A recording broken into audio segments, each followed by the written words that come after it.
কথা বলবেন প্লিজ, আশেপাশে তো কেউ নাই, আমরা দুইজনই তো।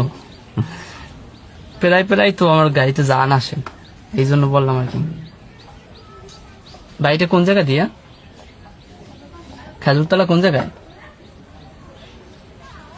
বলে, একটু খুশি হইতাম, হলে ভাড়াটা মাফ হইতে আর কি। বলে না কিছু একটু ভাড়া মাফ হওয়ার জন্য। আপনার হাসি তো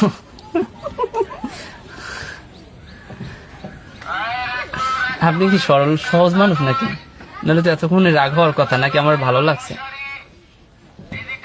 আপু আপনি বলেন আর নাই বলেন, আমি তো খোঁজখবর নিয়ে দেখছি আপনার নাম তো ফারজানা, তাই না? হ্যাঁ, এই যে ম্যাডাম, মাঝে মাঝে আমাকেও কিন্তু মনে চায়, আমরা আমাকেও একটা মন আছে, আমরা বড় লোক না হইতে পারি, আমাদের কিন্তু মন চায় ম্যাডাম ট্যাডাম বানাইতে একটু ইচ্ছে করে। কথা বললেন না, সামনের দিকে তাকান। ভাড়াটা কি মাফ হওয়ার জন্য কথা বলা যায় না ভালোভাবে একটু? আপনি যদি বলেন এই টাইমে প্রতিদিন আপনাকে নিয়ে যাব, ভাড়া দিতে হবে না। ও ভাই দেখকে চালান না নাকি? দেখেন না ভিতরে পড়ি আছে।